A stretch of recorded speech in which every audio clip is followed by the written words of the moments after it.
हाय। क्या आपने कभी सोचा है कि ऐसी कहानी जो बिल्कुल शुरू से हो? हमने हिस्ट्री को पढ़ा है फेजेस में। 50 साल, 100 साल, 200 साल, 500 साल, इन फेजेस में हमने हिस्ट्री को पढ़ा है। लेकिन ये कहानी बहुत पहले शुरू हुई, बिलियन ईयर्स अगो।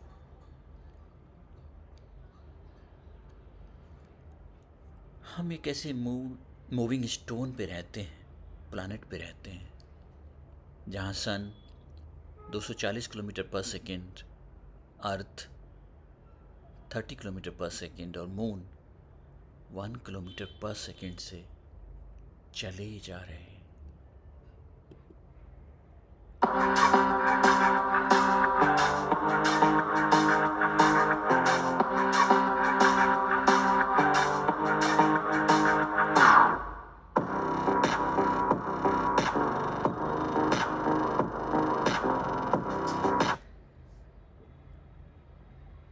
अर्थ, सन और मून की एक कॉम्प्लेक्स सी स्पीड और पाथ, और उसमें हम हमारी कहानियाँ, जितनी कहानियाँ आज तक बनी हैं, जितनी आपने सुनी है, सिर्फ एक ब्लू डॉट जिसको कार्ल सेगन ने बोला था, उसी ब्लू डॉट पर रहने वाले लोगों की कहानियाँ आपने सुनी होगी। बस उस ब्लू डॉट के बाहर कितना है, क्या है, ये हमेशा इंसान सोचता आया है। इस स्टोरी टेलिंग के पीछे कारण क्या है, ऑब्जेक्टिव क्या है, कि हम यहाँ कितने दिनों से रहते हैं और मॉडर्न साइंस इसके बारे में क्या सोचती है। हमारी रेसिपी क्या है? अगर हमें यूनिवर्स दोबारा से बनाना हो तो क्या चाहिएगा?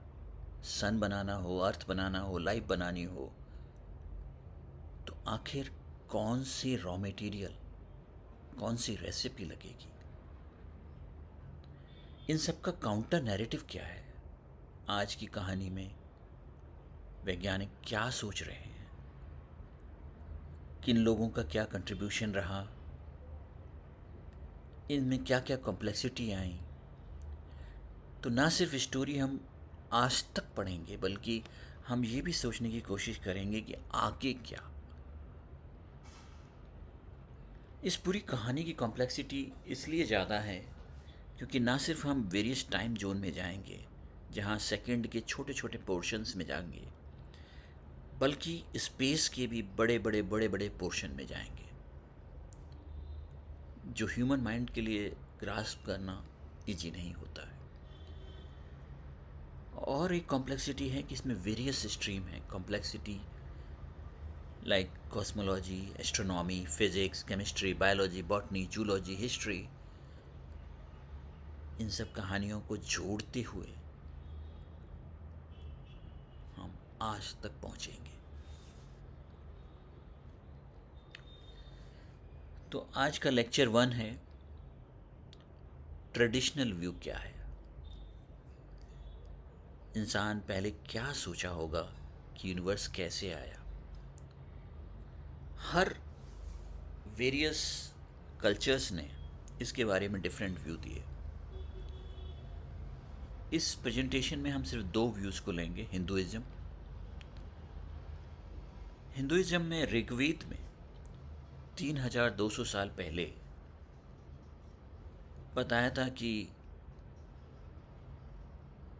ना डे थी ना नाइट थी, और ब्रह्मा जी ने ये 8.64 बिलियन ईयर्स अगो ये साइकिल चलती है,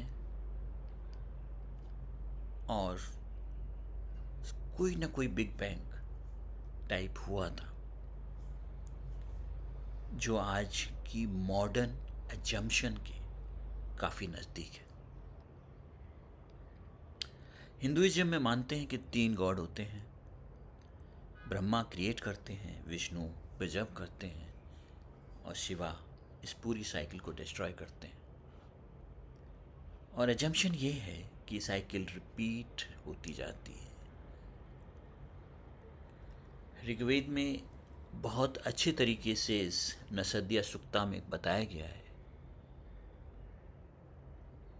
और ये बहुत ही ब्यूटीफुली आज की थ्योरी जो बिग बैंग है उसको बताता है कि ना उस समय रात थी, ना उस समय दिन था, ना इंसान था, ना लाइफ थी, न टाइम था, और तब तब ये यूनिवर्स शुरू हुआ। अब हम कहानी समझते हैं ग्रीक स्टोरी। ग्रीक और क्रिश्चियन स्टोरी को समझना इसलिए ज़रूरी है क्योंकि जो मॉडर्न साइंस है वो ज़्यादातर यहीं से डेवलप हुई है। ये एविडेंस बेस है, हम साइंटिफिक इक्वेशन से उसको प्रूव कर पाते हैं, और उन लोगों ने बहुत ही मैथडोलॉजिकली इस चीज़ को समझा और समझने के बाद अपनी थ्योरीज दी। ये कहानी ग्रीक और क्रिश्चियन स्टोरी शुरू होती है 580 साल पहले, जब फेमस साइंटिस्ट हुए थे पाइथागोरस, जिन्होंने पाइथागोरस थ्योरम भी दी थी, प्लेटो एंड एरिस्टोटल। ईसा से 500 साल 400 साल पहले की बात है। उस समय इन लोगों ने अच्छी खासी मैथमेटिकल कैलकुलेशन करके आसमान को देख देख के ये बताया था कि सूर्य, सन, सेंटर पे है और अर्थ और बाकी लोग उसके चक्कर काट रहे हैं।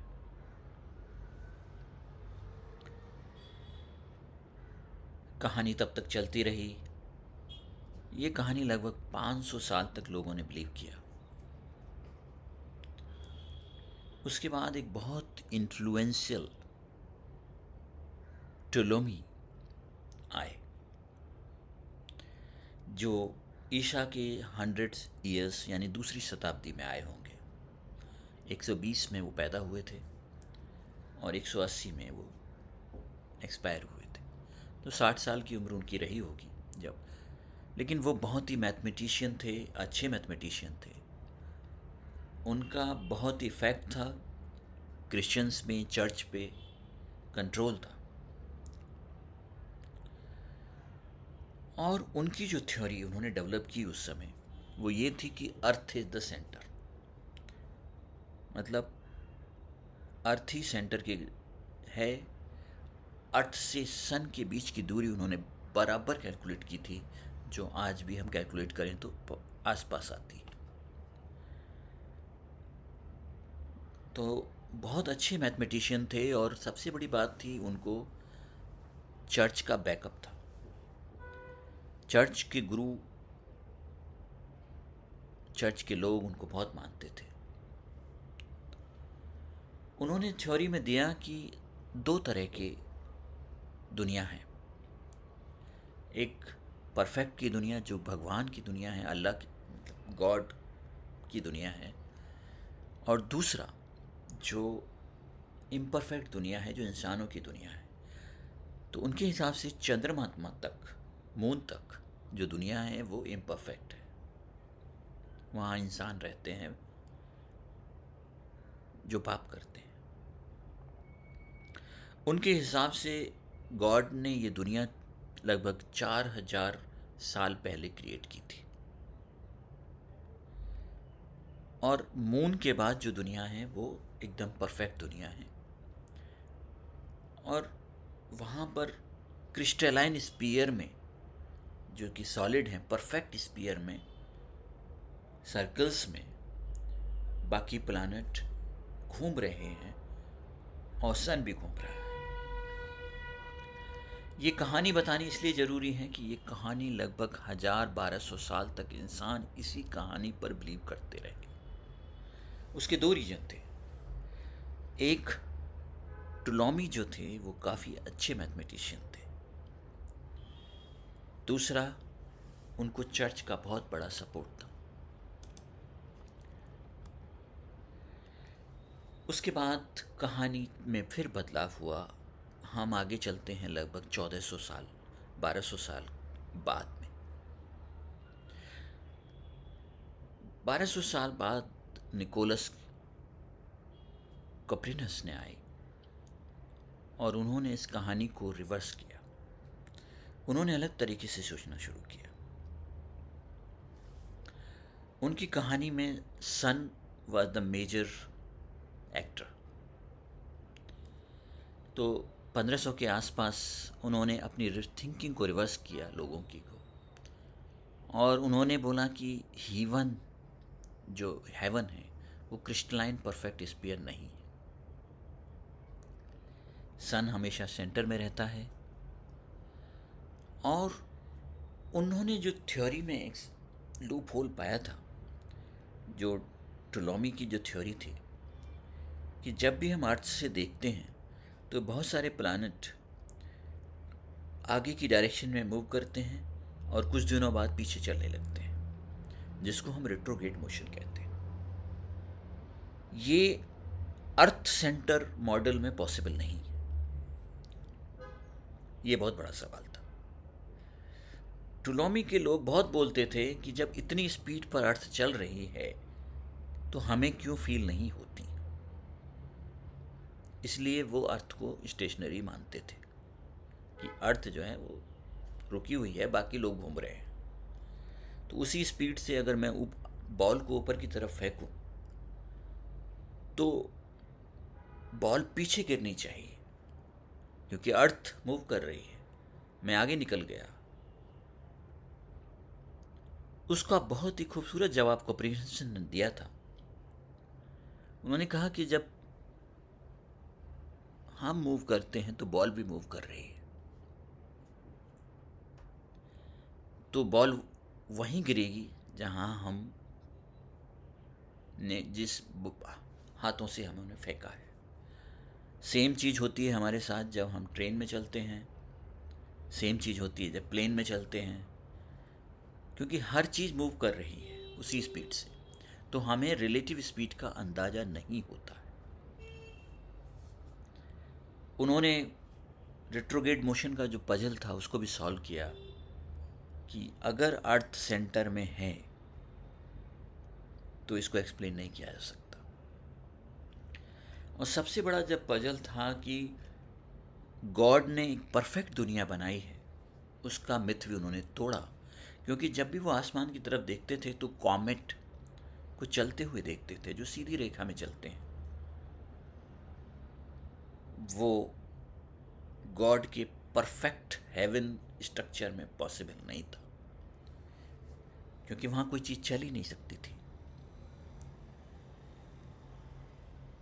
1200 साल बाद कोई आया जिसने खड़ा होकर कहा कि ये गलत है। लगभग 1600 के आसपास केपलर आए। केपलर एक एस्ट्रोलॉजर थे और बहुत अच्छे मैथमेटिशियन थे। उन्होंने एक और भ्रम को तोड़ दिया, जो था कि हेवनली जो वर्ड है उसमें जो चीज़ें परफेक्ट सर्किल में घूमनी चाहिए थी वो इक्लिप्स में घूमती हैं। और ये एक बहुत बड़ा झटका था उस मॉडल को, जिसको लोग हजारों साल से सोचते आ रहे थे। उसके बाद गैलीलियो आए 1600 के आसपास ही, उसी टाइम पे जो केपलर के टाइम पे। गैलीलियो पहले इंसान थे जिन्होंने मैथमेटिक्स को, एविडेंस को, ऑब्जर्वेशन को, सबको मिक्स किया। उनको फादर ऑफ एस्ट्रोनॉमी भी बोलते हैं, क्योंकि उनके जो मैथमेटिकल एविडेंस थे वो बहुत स्ट्रॉन्ग थे। वो पहले आदमी थे जिन्होंने टेलीस्कोप को यूज किया, आसमान की तरफ देखा, तो उन्हें दिखा कि जुपिटर के आसपास 3-4 लोग और घूम रहे हैं। उनको जुपिटर के मून को देखा, उन्होंने देखा सन पे भी स्पॉट हैं। तो अल्टीमेटली टोलोमी का जो मॉडल था वो फेल हो गया और टूट गया। लेकिन ये बात चर्च को अच्छी नहीं लगी। चर्च ने इसको गॉड ईशा के खिलाफ बताया और गैलीलियो को सजा दी कि वो जिंदगी भर हाउस अरेस्ट रहेंगे। गैलीलियो की डेथ हो गई। लेकिन ये थ्योरी आगे चलती गई। 1800 के आसपास न्यूटन आए। न्यूटन ने कहा कि हेवनली चीज़ कुछ नहीं है, गॉड कुछ नहीं है। ये पहला झटका उन्होंने, बहुत बड़ा झटका दिया था 200 साल बाद गैलीलियो के। उन्होंने देखा कि एप्पल जो गिर रहा है और जो मून चल रहा है, दोनों को एक ही मैथमेटिकल इक्वेशन से डिस्क्राइब किया जा सकता है। दोनों एक ही लॉ से गवर्न होते हैं, और उन्होंने उस लॉ को कोडिफाई किया।